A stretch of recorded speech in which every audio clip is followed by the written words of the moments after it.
YouTube? Awesome Rider here. Welcome to my review for Mighty Morphin Power Rangers issue 120. So this was another sort of interlude feeling issue. I mean, I guess the Ranger Lord. The Ranger Slayer one was a one-off issue, but it kind of felt like that, where we're kind of focusing on different characters and what they're up to. As last time we keyed up the return of the Solar Rangers because they're involved with the Zeo Crystal planet. And if you don't know the story of the Solar Rangers, this one recaps it for you. You know, it's funny because Beyond the Grid is part of the main comics run, but you can technically skip it if you want to. Like, if you want to read to the end of Shattered Grid and skip over the Solar Rangers story and the Beyond the Grid stuff and pick up with the Omega Rangers and Necessary Evil and all that, you totally can, because outside of this, I think they only appeared one time, and there hasn't been a lot from that story that's been relevant to any of the main stuff.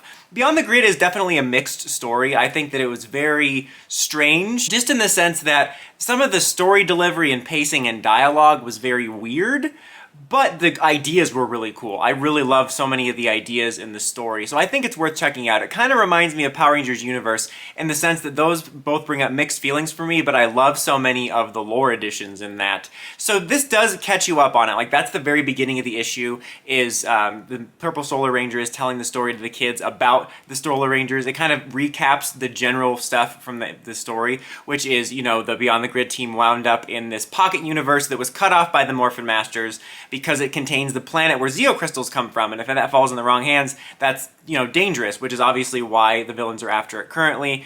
And then, you know, they helped them, and then they recruited new Solar Rangers and reconnected it and all that stuff. And I gotta say, a random little tangent idea.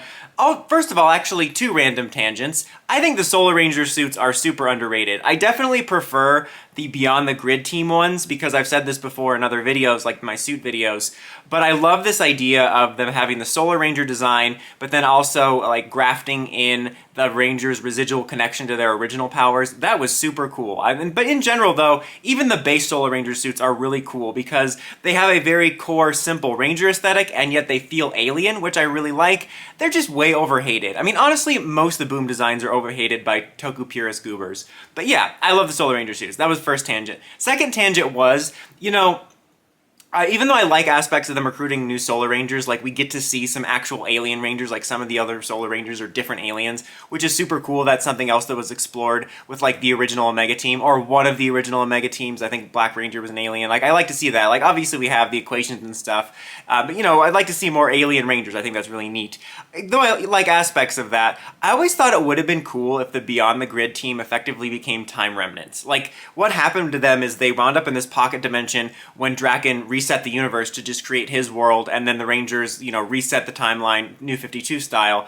And I always thought it would have been cool if when they came back, the universe was already fixed, but new versions of them were already there. And then they were basically time remnants. And that would have been really cool to follow this group of Solar Rangers as they tried to make their way in the universe, having been time remnants of a lost time, and someone else was living their lives. I thought that would have been cool. Kind of reminds me of the weird stuff they did in the Superman comics, where you had like original timeline Superman and New 52 timeline Superman, and then like eventually merged. It's super weird stuff, but I wouldn't want them to do the merging stuff. But you know what I mean. I thought that was cool. I'm not even talking about the issue, I'm just talking about my ideas. Anyway, this issue overall was solid. It was nice to catch up with the Solar Rangers. Its main purpose was to catch you up on their mythology and sort of set the stage for what they're going to be doing in the story. And I am glad they did this. Something I've praised in the stories, something I've praised in the comics for this run is that they've really taken advantage of almost everything that's been introduced. And I like that they haven't let anything go by. Like the Solar Rangers and stuff, and the Beyond the Grid wasn't as well received. Same thing with Power Rangers Universe, but they took full advantage of it, and I appreciate that. The only thing that they haven't really brought in, which this wouldn't make sense maybe because it's technically not part of the main story, but it was a graphic novel, is the Psycho Rangers, and I don't necessarily mean this story, but they never did follow up on that. I know that wasn't well received either, but I kind of wanted to see what happened to that team. Most people weren't fans of the fact that they turned them into anti-heroes. I was more upset that they didn't give them the origins of Psycho Green. I thought it would have been cool if all of the origins of the Psycho Rangers were they were all fallen Rangers, and Psycho Rangers come from corrupt Rangers. I thought that would have been cool. There I go, this video is just about my ideas. Let's talk about you, as always. Anyway, so she's recapping the story of the Solar Rangers, and then we have a little bit of their dynamics and the characters, and like obviously we know that the two Solar Rangers is like Aerie and Emma? I don't know. I can't remember their names, but the orange and purple Rangers are in a relationship, but I think that they have like yellow and red in a relationship. I'm like, damn, this is getting messy workplace stuff going on here. But we just kind of catch up with those characters, and they're sort of going over this dilemma about whether they should cut off the universe again, because people are after the Solarix and the Zeo Crystal stuff, and they are debating to do what Praetor did, because Praetor was the rogue Morphin Master that cut them off, or he was there when it was cut off in the first place, and he went crazy. And they're basically debating about doing that again. I thought that was really interesting, because they talk about how they understood why that originally happened, why the original cutoff happened, but then why they wanted to get back to the universe, and then now they're faced with the same dilemma, which I think is the most interesting part of the issue, is you have Dane arriving with some corrupt Rangers, and they fight, and I love seeing him again. I thought that was a fun character. And at the end, she makes the decision to cut off the universe like she did. Like, Ranger Slayer had arrived and she has her in cuffs and she's in her, White Ranger Corps suit.